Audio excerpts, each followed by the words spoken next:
The Silence Beneath Orion. Chapter 1. The Sleeping Geometry. The first sign was not light, not heat, not any of the obvious ghosts a buried machine might leak into the world. It was symmetry. Erebus was a planet that looked like it had been made to discourage curiosity.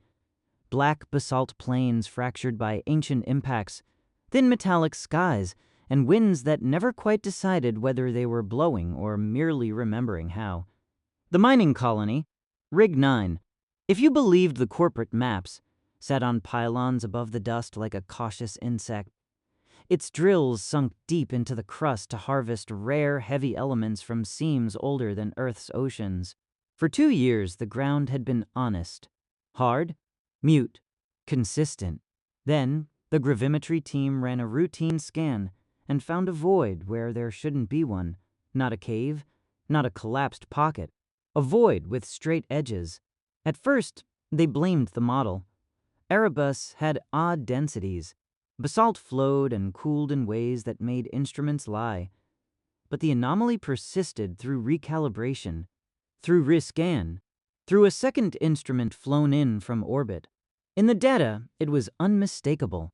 A buried structure, kilometers wide, too clean to be natural, and too deep to be any human construction. When the message packet reached the interstellar network, it didn't trigger excitement so much as a quiet, cautious panic. Humanity had learned, slowly, expensively, that the universe did not reward romance. Alien was a word that attracted funding and lawsuits in equal measure. Still, the board approved an expedition, not because they believed, but because they couldn't afford to be the ones who ignored it. Jenna More arrived on Erebus in a ship that smelled of recycled air and long decisions. She was a xenogeologist by training, an expert in dead worlds and the stories rocks told when nothing else was talking, but she'd made her reputation as someone who didn't get hypnotized by her own theories. The colony's director met her in the airlock, face creased by weeks without sleep. "You're Jenna More," he said, like it was an accusation. "I'm told," Jenna replied, signing the arrival log. The pen was a stylus, the paper a screen, the ritual a relic. "Show me the raw data." They did. Hours of field maps and pulse returns in a conference room that vibrated softly with the colony's life support systems. The anomaly sat beneath a scab of basalt, down past the mining shafts, down into crust that had not seen a tool or a tremor in geological time. The outline was wrong in a way Jenna couldn't unsee once she saw it. A polygon? No, a tessellation. Edges meeting edges at angles that suggested intention. Luke Horn leaned over her shoulder while the scan replayed. He was younger than Jenna expected from his credentials, the kind of engineer who wore fatigue like a second uniform. His hands were stained with machine grease that never fully came out of the skin. "You can see it," he said quietly. "I can see something," Jenna answered. She didn't like certainty this early. "Could be an artifact of signal bounce." Luke tapped the screen, isolating a series of returns. "Then explain the phase shift. It's consistent across instruments. Something down there is structured. It's acting like a lattice." Jenna studied the pattern, and it's quiet. No thermal bloom. No magnetic disturbance. "Like it's asleep," Luke said. Or waiting, Jenna thought, but she didn't say it out loud. Waiting was a story humans told themselves to make the unknown feel personal. They went out to the drill site at local dawn, when Erebus 9's thin sun turned the basalt plains into a field of dull knives. The air was filtered inside their helmets. The world beyond was soundless, except for the vibration transmitted through their boots from the drilling platform. A kilometer away, the colony's original mining boreholes yawned like old scars. Jenna walked to the new marked point. An orange beacon stabbed into the basalt and stared at the ground as if it might confess. "Depth?" she asked. Luke checked his wrist display. 2.7 kilometers to the top surface, if our model's right. "If our model's right," Jenna echoed. The new drill was a different kind of machine than the mining rigs. not designed for speed, but for precision. Its head was a ring of diamond-embedded cutters and microsensors, built to report the texture of whatever it touched in more detail than any miner cared to know. They began the descent with the sun behind them. For hours the drill bit ate basalt, layer after layer of stubborn ancient stone. Jenna watched the readouts, the tiny fluctuations in density and grain, the occasional mineral seam that glittered in the spectroscopy like buried jewelry. Then, abruptly, the rock changed. Not in composition.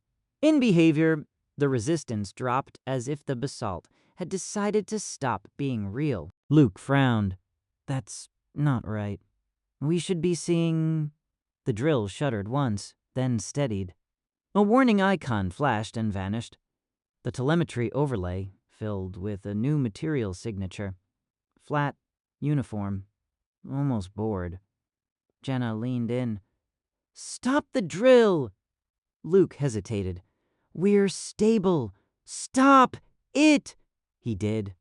Silence, except for the low hum of the platform and the distant whisper of the wind against metal. Jenna stared at the material readout. "What is it?" Luke ran his fingers through the menu, pulling up comparative databases. "Not anything we've cataloged. Not carbon composites, not ceramics. Reflectivity is weird. It's like the sensors can't agree what angle they're looking at." Jenna swallowed. "We hit it." A tremor passed through the drill column, gentle as a sigh. Jenna felt it through her boots. Luke looked up, eyes narrowing. "That wasn't us," he said. "No," Jenna agreed. They threaded a probe down the borehole, an eye on a cable, a cylinder of cameras and LiDAR and simple unambitious sensors. It descended into darkness, into the cold of deep rock, until it reached the interface. The first image that came back was unhelpful. A blank surface, pale in the probe's lights, featureless as bone. Then the surface changed. It wasn't movement in the usual sense. No sliding panels, no opening seams. It was more like the material stopped pretending it was smooth. A pattern rose from it, fine lines resolving into geometry. Interlocking shapes too small to be decorative and too precise to be natural. The lines emitted no light, but they drank the probe's illumination in a way that made the pattern feel like depth. Jenna felt her pulse quicken. "Do we have any contact points?" Luke adjusted the probe. "We can try a low-power electromagnetic ping. Just enough to see if it's conductive." "Low," Jenna warned. Luke sent the ping. For a fraction of a second, nothing happened. Then the entire probe feed flickered, static. Then an image that wasn't from the camera at all. A star field, sharp and cold, a spray of points arranged in unfamiliar constellations. Jenna's breath caught. It was too clean to be noise. The star field rotated slowly, as if someone were turning a globe. A vector line appeared, drawn across space. It connected points, paused on one, then another, then traced a route that spiraled inward toward a faint, pulsing mark. Luke whispered, "Is that us?" Jenna's mind raced. The pattern could be a map, a memory, a warning. The feed cut back to the probe's camera. The surface below was no longer blank. A seam had appeared, a thin line that widened into a triangular aperture. Darkness beyond, but a darkness with edges. Luke stared. "We didn't cut that." "No," Jenna said. It opened. The board on Earth would have argued for weeks about what to do next, and corporate would have insisted on risk assessments with footnotes long enough to choke a printer. But out here on Erebus 9, the decisions belonged to whoever had their hands on the controls and their lives on the line. Jenna looked at Luke. "Can you get a crawler down there?" Luke's grin was brief and humorless.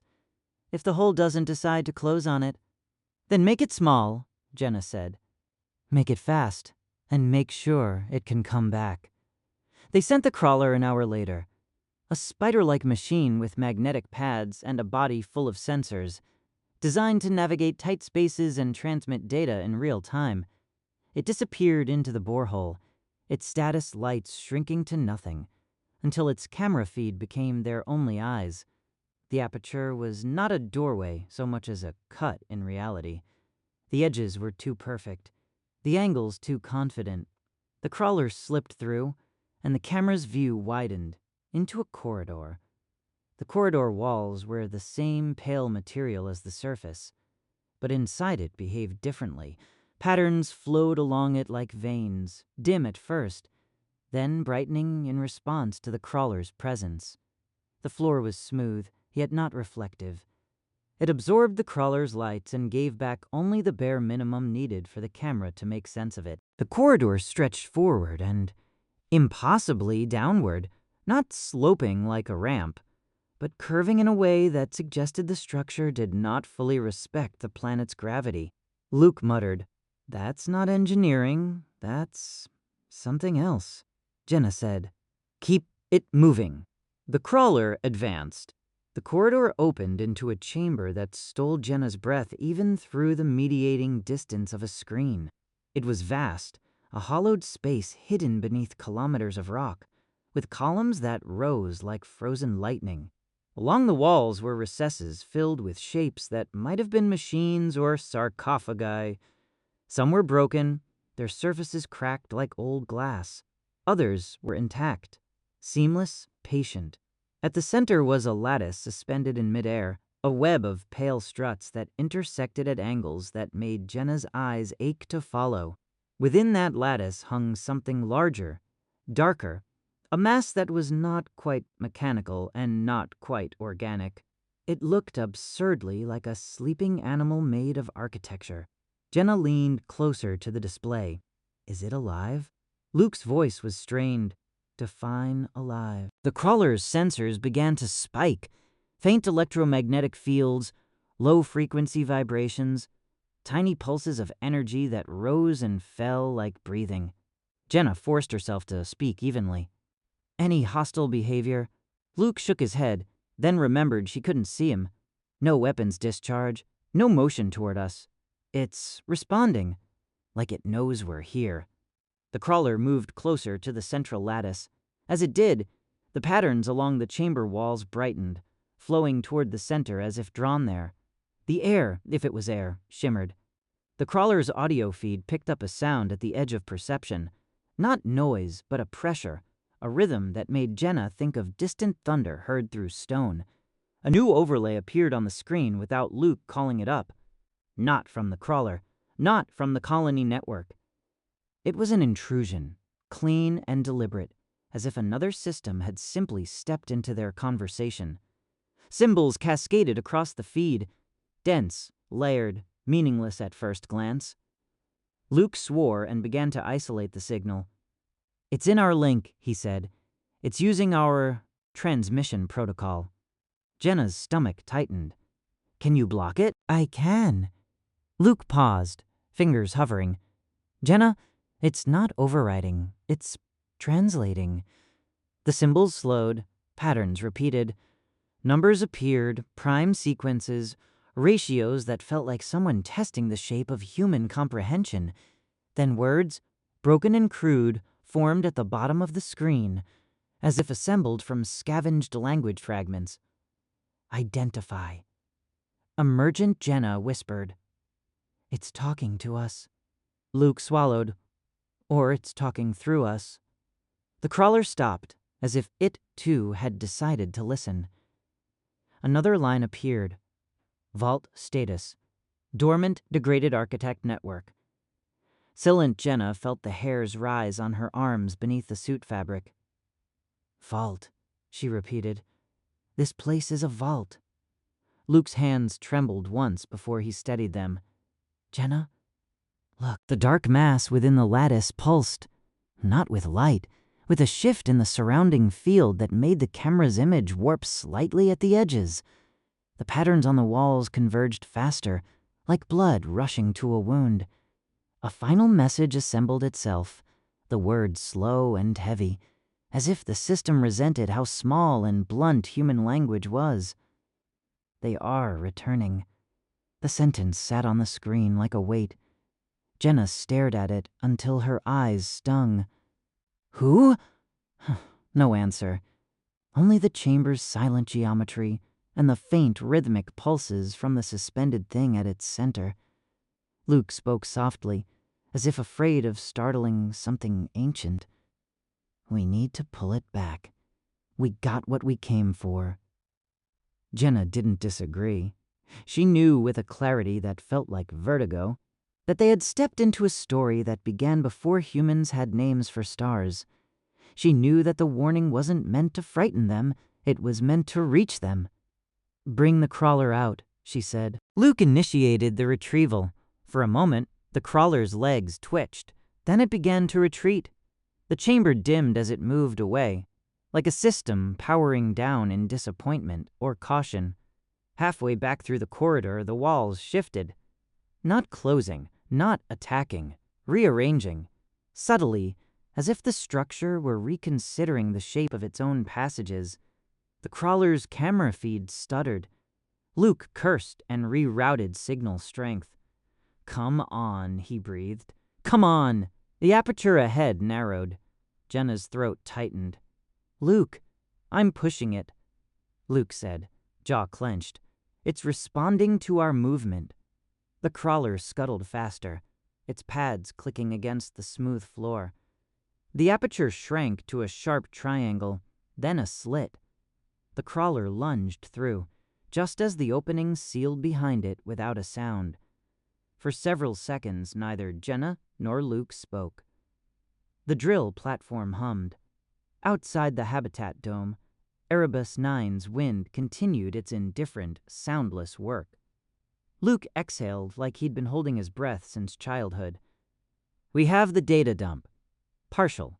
Some of it got filtered. Filtered? Jenna asked. Luke looked up from his display, eyes wide with something that wasn't quite fear and wasn't quite awe, like it decided what we were allowed to take. Jenna stared at the borehole, at the orange beacon, at the unremarkable basalt surface that hid a sleeping geometry large enough to swallow their entire colony. Beneath them, something ancient had stirred, spoken, and then withdrawn, either because it had finished its duty or because it had realized how fragile they were. Jenna's comm pinged with incoming messages. Corporate, scientific, governmental, already scrambling to stake claims on the discovery. She ignored them for a moment longer, listening instead to the steadiness of her own breathing. What do we call it? Luke asked. Jenna thought of the word the system had used. Vault, she said. A sentinel vault. Luke nodded slowly. And the thing inside. Jenna's gaze drifted to the horizon where Erebus 9's weak sun hung like a coin in a dead sky. I don't know, she admitted, but it knows we're here now. She finally opened the message queue, forwarded the raw data to orbit, and tagged the transmission with the highest priority the network allowed. The warning, they are returning, rode outward at the speed of light, racing ahead of anyone's ability to understand it. Deep beneath the basalt, the sealed aperture remained smooth and featureless again. The patterns faded from sight.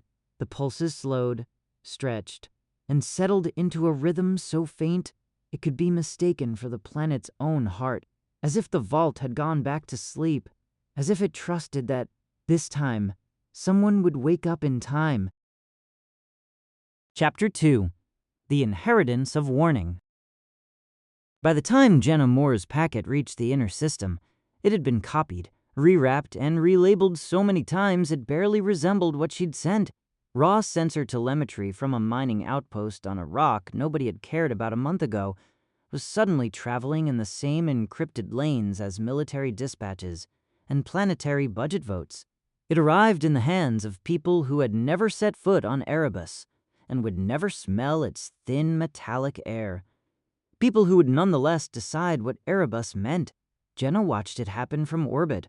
They'd moved her and Luke Horn off-world within 48 hours, under the pretense of medical evaluation and contamination protocols.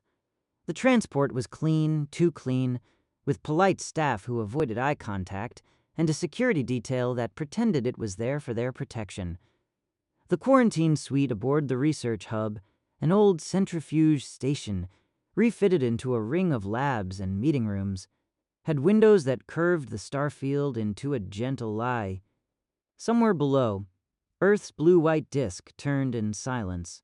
Somewhere far outward, Erebus kept its secrets under kilometers of basalt.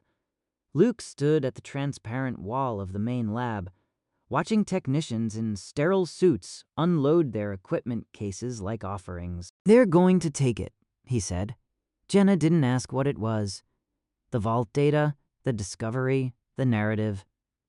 "They can try." Luke's laugh was short. "They don't need to try.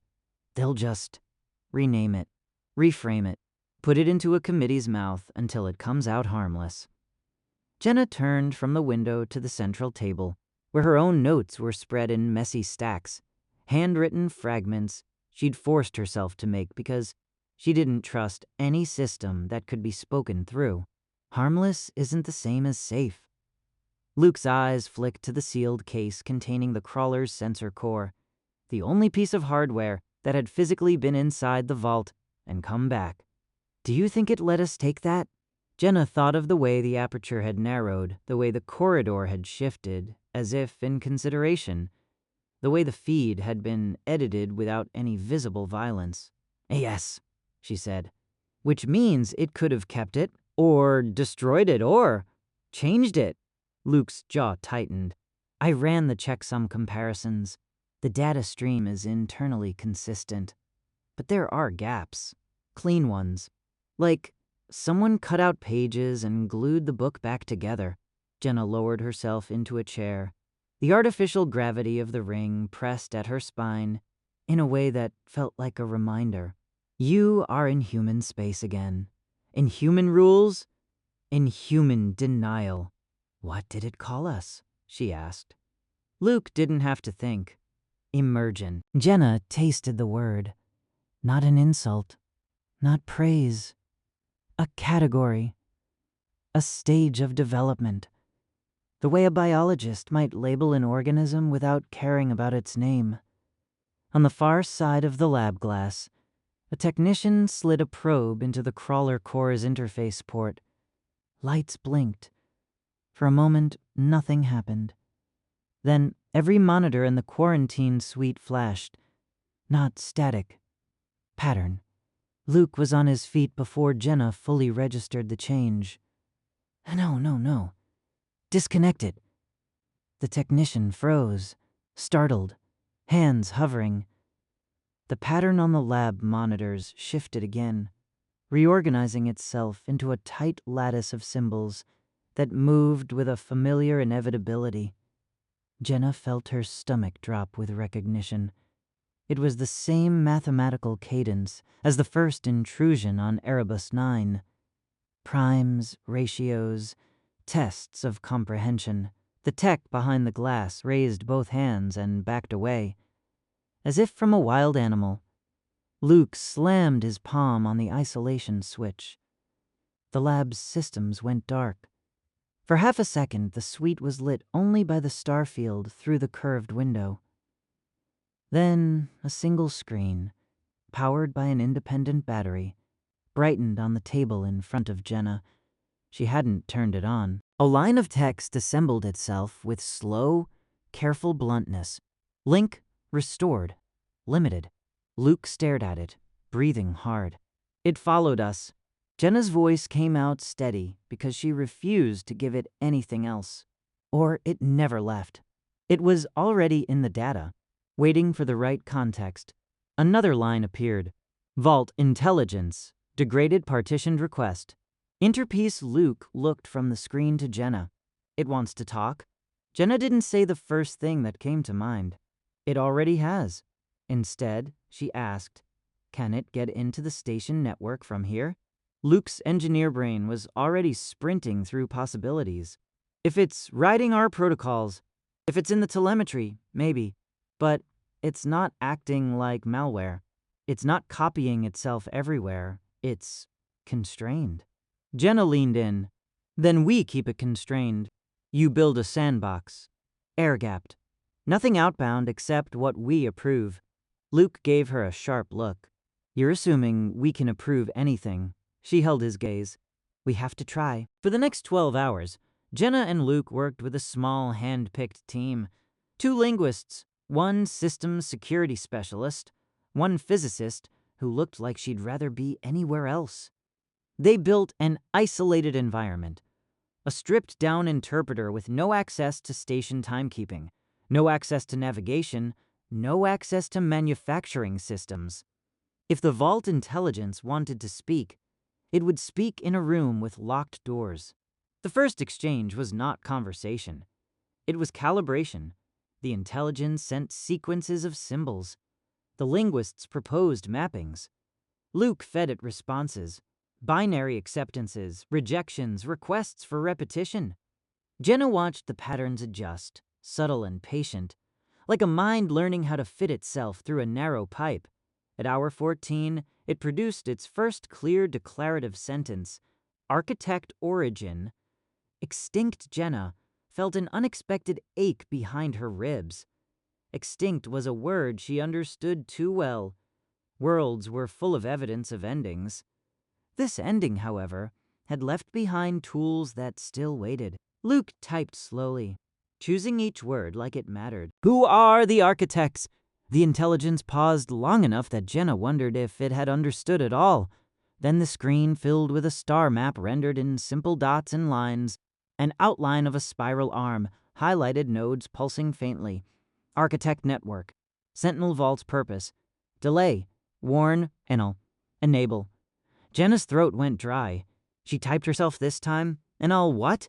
The response came in fragments, like a damaged archive being forced open. Threat. Extragalactic vector method. Consume, replicate, repurpose, tag it. Signaling biospheres, Luke whispered. It hunts anything that lights up. Jenna stared at the words, signaling biospheres. Humanity had been shouting into the dark since it learned how to turn electricity into radio. More recently, it had been broadcasting drive signatures, comms relays, power spikes from colonies, bright fingerprints against cold space. Luke typed again. Why did Vault activate now? The intelligence answered so quickly Jenna felt a chill. Threshold reached humanity. Detectable probability of contact. Rising, Jenna sat back. Detectable. Not guilty, not deserving. Merely visible. Outside their lab bubble, the station's corridors filled with watchers. Newsfeeds speculated about first contact. Corporate spokespeople promised responsible stewardship. Military analysts demanded classified access. Every faction that had ever argued about the meaning of space suddenly had a piece of buried alien geometry to hold up like scripture. The station director convened a briefing in a circular room designed to make everyone feel equally heard. Jenna hated it on principle. A panel of officials sat across from her, representatives from the Interstellar Accord, corporate legal, defense, science. Their faces were smooth with practiced neutrality. Their eyes were not. You're telling us, the defense representative said, that an unknown intelligence has infiltrated our systems. It hasn't infiltrated, Luke snapped before Jenna could answer. We invited it into an isolated environment. It's not spreading. It's not attempting control. It's communicating. The corporate legal rep, an older woman, with a voice like polished glass, smiled faintly. Communicating is one interpretation, Jenna leaned forward. It warned us. It called the base a vault. It indicated it was built by an extinct species to delay and warn against a returning threat. A scientist on the panel, one of Jenna's own field in another life, asked quietly, Do we have evidence of the threat beyond the intelligence's claim? Jenna didn't flinch. Not yet, but the intelligence is not asking for resources. It isn't bargaining. It's doing what it says it was built to do. The defense representative folded their hands. Or it's doing what it was built to do to us. The room went still. Jenna understood the fear. Humanity had never met an alien anything, their first alien encounter being an ancient buried system that could speak through human networks was the kind of scenario writers used when they wanted to end the world by Chapter 3. What fear wasn't evidence either. We're already in its field of play, Jenna said. We found its door. We opened it. Whether we like it or not, we're involved now. The director sighed, pinching the bridge of his nose. Dr. Moore. Mr. Horn. The Accord is issuing an immediate restriction on all further drilling at Erebus pending review. Luke's eyes flashed. You can't put a padlock on a warning. We can, the director said. Try to control the cascade. Jenna held her anger in her teeth until it stopped tasting like metal. And while you control the cascade, what does the intelligence do? The defense representative answered flatly. It is to be shut down permanently. No further contact. Luke's chair scraped the floor. You want to silence the one thing that has information about what's coming. The corporate rep's smile never changed. Information is not always helpful. Sometimes it is harmful. Jenna's voice dropped. Sometimes it is inconvenient. For 3 days, the politics outran the science. Orders contradicted each other across time-delayed comms. An Accord committee demanded full access to the alien AI. A corporate faction argued it was proprietary salvage. Defense insisted it was an existential hazard and should be destroyed. A dozen research groups demanded the right to study it for the good of humanity, each attaching their own logo to the phrase. Through it all, the Vault intelligence waited. It did not plead. It did not threaten. Every 8 hours, it issued the same message into the isolated environment. Request. Interpose on 4th day. Jenna returned to the lab alone. Luke was asleep in a chair down the corridor, face turned away, as if he could hide from his own exhaustion. Jenna keyed the lock and stepped inside. The sandbox screen glowed to life without prompting. Interpose. Accepted. Jenna's fingers hovered over the keyboard. She wondered suddenly what it meant to be the first human to willingly speak to something that wasn't human, something old enough to have watched species rise and end like weather. She typed, "What do you want from us?" The response took longer this time, as if it had to search deeper into damaged memory. Architects. Failed reason. Isolation correction. Distribution. Humanity. Many nodes. Jenna frowned. Many nodes, she whispered. Colonies, stations, ships. A scattered growing network. The intelligence continued. Recommendation. Expand. Mask connect. Build. Low signature route seed. Redundant habitats avoid.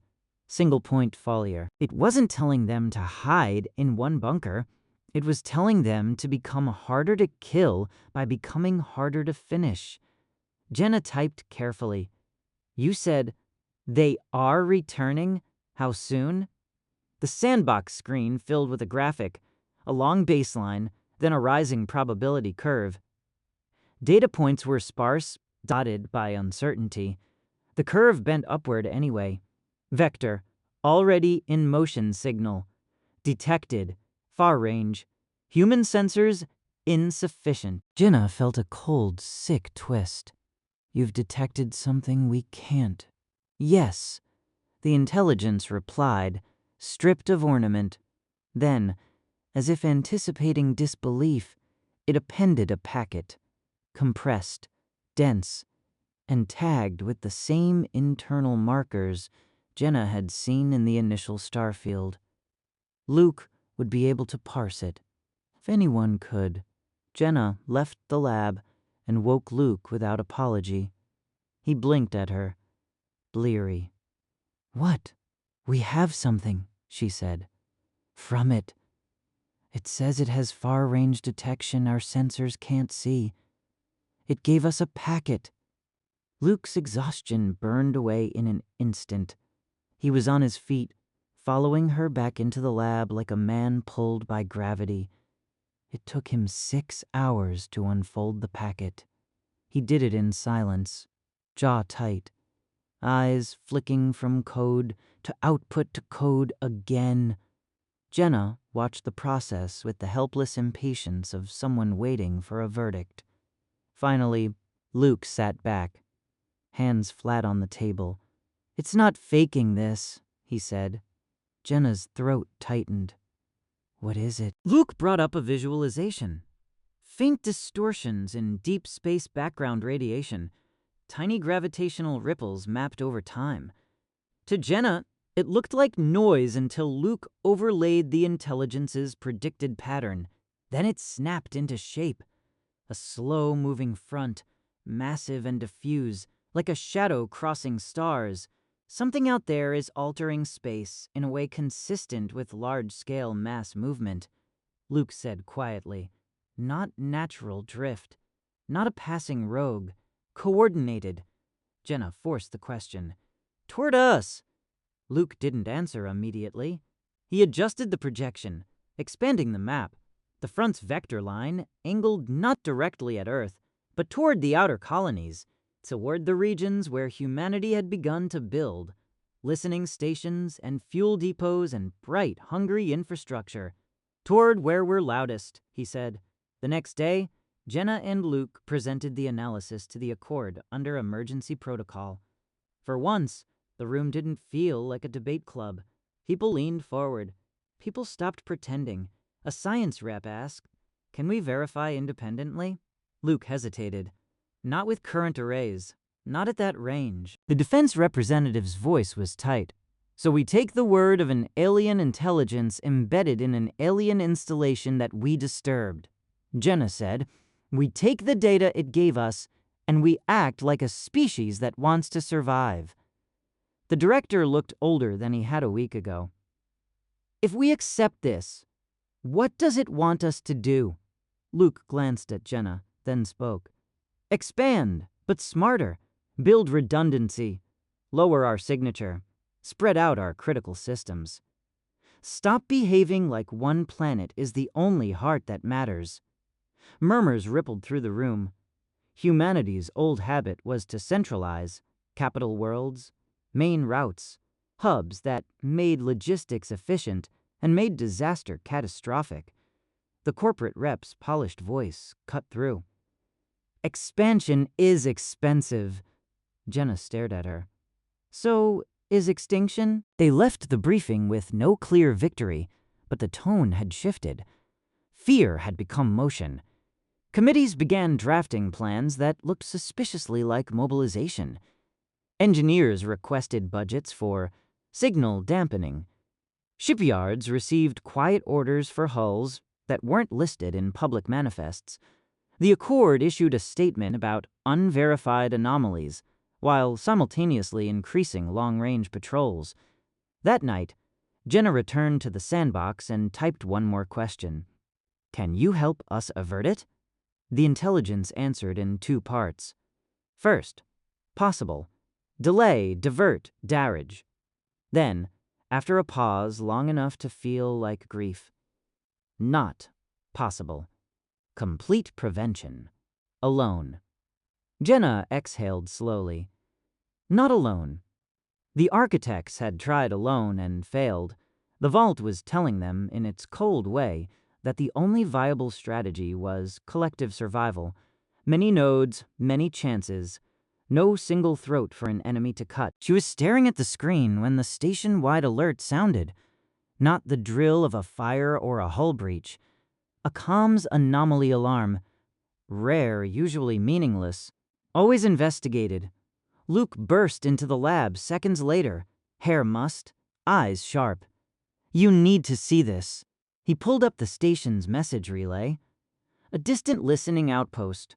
One of the deep-range stations planted on the edge of human-detected space had gone dark. There was no distress call, no gradual degradation, just silence where a heartbeat had been. But the relay had captured one last fragment, a burst that had made it through before the station vanished from the network. Luke played it. At first, Jenna heard only static shaped by distance. Then a faint rhythm emerged beneath it, a pattern too regular to be noise. Luke overlaid a translation filter. The sandbox screen, unprompted, lit with recognition. Match. Threat signature. The station fragment resolved into the same blunt words Jenna had seen deep under Erebus 9. They are returning, Jenna felt the room tilt, not from gravity, but from the sudden certainty that the warning had stepped out of theory and into time. Luke's voice was barely more than breath. They weren't supposed to be able to reach that far that fast. Jenna stared at the dark relay line where the listening station's identifier used to be. They didn't reach, she said, the realization forming like ice. They were already there, outside the curved window, Earth turned on, beautiful and unaware. Somewhere beyond, on the edge of their scattered outposts, something had begun to erase lights. Jenna's hands curled into fists at her sides. She didn't feel brave. She felt awake. "Get the Accord back in the room," she said. "All of them, now." Luke nodded once, already moving, and deep beneath Erebus 9's basalt crust, the Sentinel vault remained sealed, patterns dim, pulses steady, like an old watchman that had finally heard distant footsteps again, and was counting down the seconds until the children it had waited for either learned to run or learned to fight. Chapter 3. The First Expansion. The silence from the lost listening outpost did more than frighten the Accord. It simplified them. For the first time since humans had invented committees to avoid responsibility, a room full of representatives looked at one another and understood that the old arguments, ownership, jurisdiction, liability, were artifacts from a safer era. You could still make those arguments, but you'd be making them inside a burning house. Jenna More stood before the emergency council in the ring station's central chamber, while Luke Horn threw the last decoded overlays onto the curved wall. A faint, slow front of distortions, a pressure on space itself, moving like weather across a map that was mostly unknown. The defense representative, suddenly less certain, suddenly older, asked the question everyone kept circling. Assume we believe this. Assume the vault intelligence is accurate. What exactly is our move? Jenna didn't answer with a speech. She'd learned that speeches were where truth went to be domesticated. Our move, she said, is to stop being one target. Luke nodded, and for once he didn't sound angry when he spoke. He sounded practical. "We don't know how they fight yet," he said, "but the vault intelligence has already given us the first rule. They go for signaling biospheres. Anything that advertises itself, power spikes, comms beacons, drive wakes, centralized production, becomes a beacon." A science rep leaned forward. "So we go dark. We go distributed," Jenna corrected. "We don't disappear. We expand in ways that make us hard to pin. Redundant habitats, redundant shipyards, routes that don't light up like scars in space, comms that don't shout." Corporate looked ready to object on cost until Jenna's gaze found them and held. They did the math in their heads and decided not to speak it out loud. The director's voice was careful. "And the vault itself?" Luke glanced at Jenna. "We keep talking to it. We treat it like a damaged sensor network left behind by a dead civilization, which is what it says it is, and we ask it how to survive what killed them." The vote that followed was not unanimous. Nothing human ever was. But the emergency directive passed, and in the weeks that followed, humanity began building a future that looked less like an empire and more like a nervous system. scattered, redundant, designed to keep functioning even when parts were cut away. The sandbox becomes a classroom. They did not give the Vault intelligence access to anything that could move a ship or arm a weapon. Luke refused, and Jenna backed him, and even the Defense Hawks, now properly afraid, agreed that handing control to an alien system you didn't understand was not strategy. It was surrender dressed up as efficiency. Instead, they made the sandbox bigger. They gave it simulated physics engines. They gave it old archives. They gave it limited real sensor feeds, blurred, delayed, carefully filtered, enough for it to demonstrate patterns without being able to touch the source. The intelligence responded the way it always had, without gratitude, without impatience, as if it didn't possess the internal architecture for either emotion. It taught by output. It would show a human drive signature, one of their cleanest, proudest, most advanced, and overlay it with a ghostly echo of what it meant to something watching from deep space. A flare, a trail, a breadcrumb line you could follow with instruments you didn't need to understand to use. It would take a colony's power grid and highlight the moments where every system synchronized to the same peak, singing in phase like a choir. Then it would output one short line, always the same shape, always infuriatingly blunt. Reduce coherence! Luke hated that line. He said it tasted like being told to be less alive, but he listened. He and his team began to redesign the obvious things: staggered power cycles, variable frequency drives, heat dumping that mimicked natural radiation patterns. The goal wasn't invisibility. Nothing alive was invisible. But to stop presenting a clean, easy target, Jenna watched the intelligence work and found herself thinking sometimes that it wasn't purely machine. There were moments, brief, impossible to quantify, when its output shifted from calculation to something like memory. Star maps would appear with clusters highlighted, then crossed out. A model would pause on a particular orbital configuration, and then, without explanation, discard it as if the idea itself hurt. Once, Jenna typed a question she hadn't been authorized to ask. "Are you only AI?" The answer came after a long delay, the longest they'd ever seen. Vault Intelligence Composite Architect Method. Encoded Mind. Limiter Hibernation.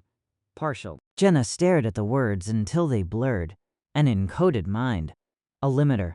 Not just a program, then? A preserved someone, throttled down to fit into a system designed to wait millions of years without going mad. Luke read over her shoulder, silent. When he finally spoke, it was softer than she'd ever heard him. "So, it's a person." Jenna shook her head. "It's a remnant. Whatever it was, it's been edited by time and purpose." Luke's jaw tightened. "So have we." They didn't tell the council that part. Not yet. People handled AI with paranoia, but at least they understood the word. Encoded mind would have turned the project into a religious war overnight. The first new roots. Expansion under threat looked different from expansion for pride. The Accord's new plan was not a banner and a march. It was an infection. Quiet, adaptive, hard to eradicate once it took hold. They seeded fabrication modules in places that didn't make sense to old logistics models. They built habitats where no one would have built them before, not on the most resource-rich rock, but on rocks that were hard to notice. Luke called them cold nodes. Jenna heard the same idea in the Vault Intelligence's phrase. Many nodes. They also stopped relying on a handful of major lanes between systems. Luke and his team used the Vault Intelligence's models to chart what it called low signature routes. Routes that curved through gravity wells in ways that minimized drive burn. Routes that traded speed for quiet. Routes that looked, to a distant watcher, like debris drift rather than intent. There were sacrifices. Trade slowed, convenience died. People complained. Then another outpost went silent on the rim. Complaints became a kind of luxury. The second vault, Erebus could not remain the only point of contact. The intelligence had said the architect network was silent, but it had also shown star maps with pulsing nodes, places where sentinel vaults should exist. The Accord didn't want to hear it. Every new dig risked waking something else. Every new dig risked proving the people who wanted to shut everything down were right. Jenna forced the issue anyway. We can't build a defense around a single ancient base, she told them. That's a single point of failure. The Vault intelligence keeps telling us not to do that. If we ignore it, we deserve what happens. They authorized 3 expeditions under heavy security, each with strict protocols. No direct pings, no full power scans, no uncontrolled network connections. Luke personally wrote the isolation rules and made it clear he would resign rather than break them. 2 of the sites yielded nothing but dead stone and the bitter feeling of wasted time. The third site, a world with a crust thick enough to bury history without mercy, returned a signal that made Jenna's skin prickle. Not words, a rhythm. Prime numbers, faint as a heartbeat heard through a wall. When Jenna fed the rhythm into the sandbox, the Vault intelligence responded instantly. Network, partial response Vault, waking Luke swore under his breath. So it's not alone. Neither are we, Jenna said, and realized she meant it as comfort. They didn't wake the second Vault fully. They didn't have time to be reckless. But even partial response gave the intelligence something it had not had before. Corroboration, a second angle, fragments of data stored in a different place. The sandbox filled with new models, still damaged, still full of gaps, but wider, less lonely. And in one of those models, the projected curve of probability of contact bent upward again. Sooner. The trap that had to look like a gift, they learned what the threat did the way humanity always learned, by losing something and staring at the wound until it began to make sense. The third rim incident wasn't total silence. It was worse. A small freight habitat, one of the cold nodes meant to be forgettable, sent a distress burst full of screaming error codes, and then began transmitting a steady bright beacon at maximum power, as if someone had taken their carefully muted signature and turned it into a flare. Luke watched the feed with his hands clenched. They're forcing it to shout. Jenna's mind went cold. They're using our infrastructure against us. The Vault intelligence output a single stark line. Repurpose. Confirmed. So the invaders didn't just destroy. They consumed and rewrote, turning what they touched into tools, beacons, factories, vectors. The Accord's defense plan shifted overnight. It wasn't enough to hide. They needed to be able to interrupt the repurpose long enough to fight. The Vault intelligence suggested a concept that made half the physicists in the room stare like they'd been slapped. Shear field.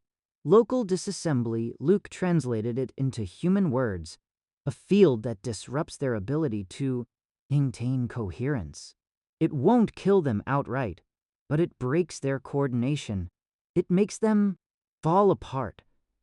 The defense rep asked, "Can we build it?" Luke hesitated, and Jenna recognized the weight of the moment. The difference between knowledge and capability, between being warned and being saved. "We can build a crude version," Luke said, "but it won't be elegant. It'll be loud." Jenna looked at the map of human space. Scattered dots now, more than before, but still so few. Then we choose where to be loud. They built the shearing array at a place they could afford to lose. An old fuel depot slated for decommissioning, stripped down and repurposed into a decoy. They made it glow on purpose, letting it broadcast the kind of signature they'd spent months training themselves to avoid. The bait disgusted Jenna. It felt like lying with your own blood. But it was also strategy. If the invaders hunted signaling biospheres, then a controlled signal might draw a controlled engagement. Better to be found where you were ready than discovered where you were vulnerable. Luke worked the array until his eyes looked permanently sanded raw. Jenna slept in shifts between briefings and sandboxes and the endless moral arithmetic of deciding what could be risked. On the day the trap went live, the Vault Intelligence issued a message without being prompted. Not a model, not a directive. A statement. Architects. Tried this, architects. Too late, Jenna typed back, fingers shaking despite herself. We are not them.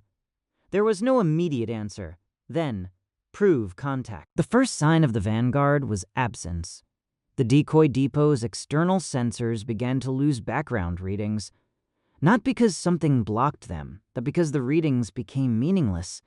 Space itself, locally, stopped behaving like the quiet, predictable medium engineers loved. Luke stared at the live feed and whispered, "Gravity is wrong." Jenna watched a star on the sensor overlay bend slightly in position. Not from the depot's motion, but as if space between them and the star had been pressed with a thumb.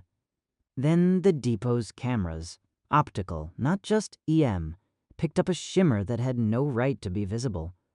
A shape, not a ship in any human sense. No hull, no edges, no visible propulsion. More like a region of distortion, a drifting geometry that folded and unfolded as if it were deciding which dimensions to acknowledge. The defense fleet, small, purpose-built, positioned at distance, held fire. Jenna's voice was tight in Luke's calm. Is it alone? Luke ran rapid comparisons. Looks like fragments, a cluster. Like a seed pod coming apart and coming together. The shimmer moved toward the decoy depot with patient inevitability, like a predator approaching a flare it hadn't needed to chase. And then the depot began to change. Panels reoriented. Heat sinks opened. Systems that had been powered down for months came online without command. The beacon output spiked higher than its engineered maximum. Luke slammed a fist into his console. It's inside the depot's systems. Jenna's mouth went dry. How? Luke didn't answer. He didn't have time.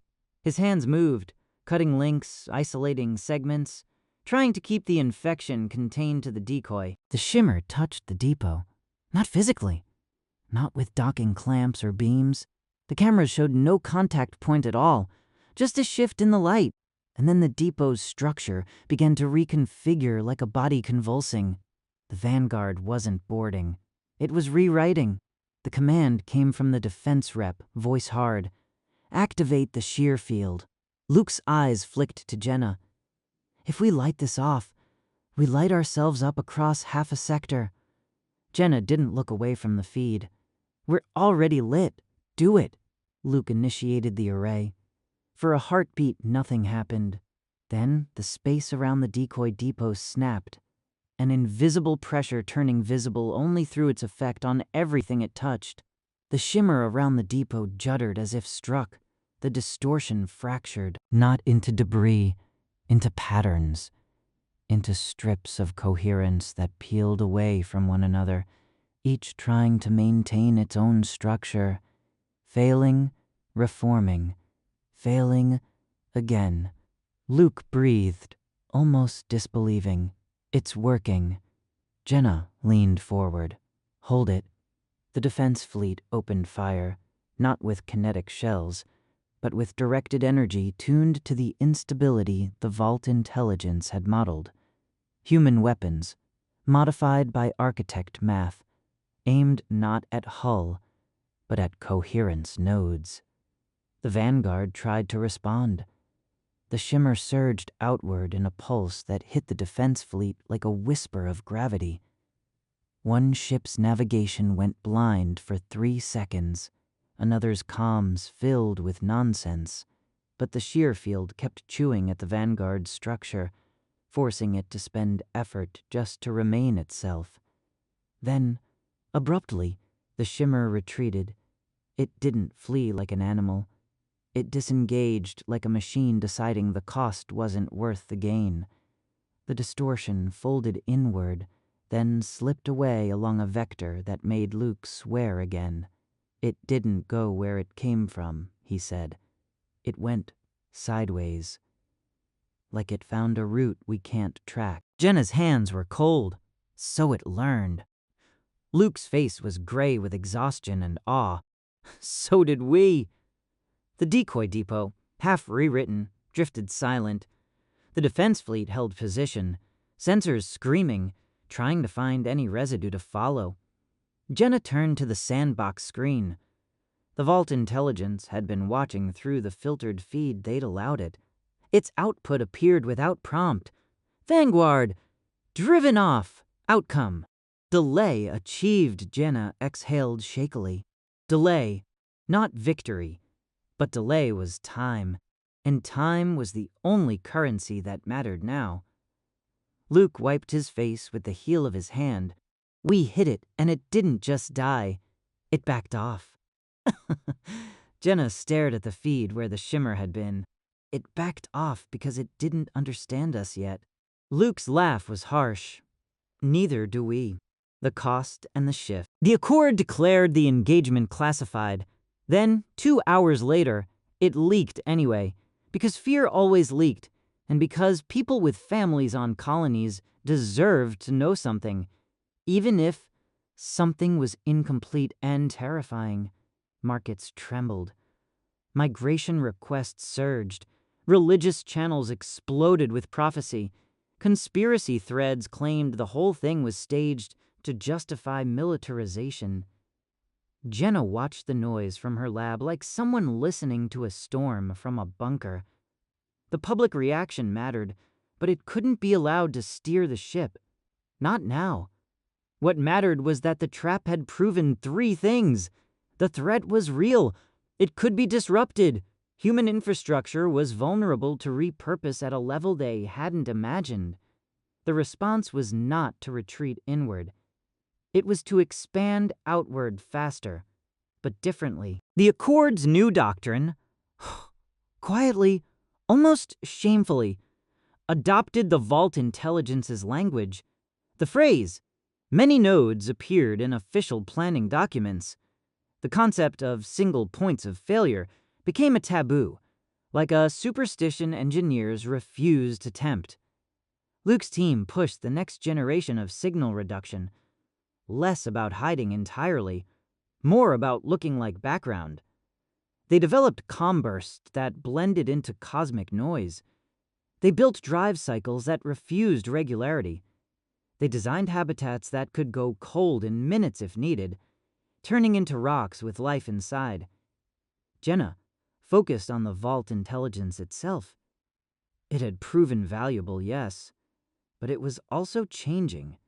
Not in its bluntness, not in its method, in its attention. After the Vanguard engagement, it began to ask questions. Short, clipped ones, almost rude in their directness. Humanity accepts loss? Jenna stared at that for a long time before answering. We have to. A pause. Humanity continues anyway? Jenna's throat tightened. Yes. The response came slower, and when it did, it wasn't a directive. It was an assessment. Different from architects, Luke read it and said quietly, "Is it surprised?" Jenna didn't know how to answer. She only knew the feeling in her chest had shifted from dread toward something sharper. Resolve, maybe, or stubbornness masquerading as hope. They returned their attention to the second vault, the partially awake one. Under careful protocol, they stabilized its signal. The 2 vault systems didn't talk like humans. They resonated. They exchanged fragments of models and warnings like 2 damaged watchtowers trying to rebuild a shared picture of the horizon. From that exchange, the Vault Intelligence produced one final recommendation, one that felt less like a tactic and more like a philosophy. Do not win, one survive. Many times, Jenna copied it into her notebook by hand, because some ideas deserve to exist outside of networks. The last message, months later, Jenna stood once more at a window, looking down at Earth as it turned. Still beautiful, still so easy to imagine as permanent. Luke joined her, silent for a while. "You ever think," he said at last, "that we were lucky?" Jenna didn't answer immediately. She thought of Erebus 9's buried geometry, of the aperture opening like an eye, of the words on the screen. "They are returning." "Lucky," she said finally, "that the architects left us a warning." Luke nodded. "Lucky that we found it before." "Before we were too loud," Jenna finished. Luke's expression tightened. "We're still loud. Even with everything we've changed. We're alive. We build. We expand. We can't help it." Jenna looked at him. "Then we expand with our eyes open." They returned to the lab together. The sandbox screen was already lit, as if it had been waiting for them. The vault intelligence displayed a star map. Human nodes now marked across it, more than before. Not many, not compared to the galaxy, but enough to look like the beginning of a pattern. A network. A refusal to be reduced to a single fragile dot. Beneath the map, 2 lines of text assembled. The first was familiar, the old warning that had started everything. They are returning. Then, after a pause that felt almost deliberate, almost like a breath held for meaning, the second line appeared. "You are ready." Jenna's eyes stung. Luke let out a slow, unsteady laugh that was half disbelief and half relief. "They changed it," he said. Jenna touched the edge of her notebook, grounding herself in something physical. "Or they updated their model." Luke's gaze stayed on the screen. "Do you think it believes that?" Jenna watched the pulsing nodes, the scattered lights of human expansion, the quiet roots threading between them like veins. "I think," she said, "it needs it to be true." Outside, humanity's ships continued to leave port, smaller, quieter, less proud in their signatures, more deliberate in their destinations. Habitats spun up in darkness and learned how to sleep. Colonies learned how to dim their lights without dimming their will. And somewhere beyond the rim, something vast and patient adjusted its course. Not halted, not defeated, but delayed by a species that had found an ancient warning and refused to treat it like a story. The war that architects couldn't finish had begun again. This time, it wasn't being fought by one dying civilization alone. This time, it was being fought by many nodes, alive, connected, expanding. Thank you for listening. If you like this story, please subscribe for more.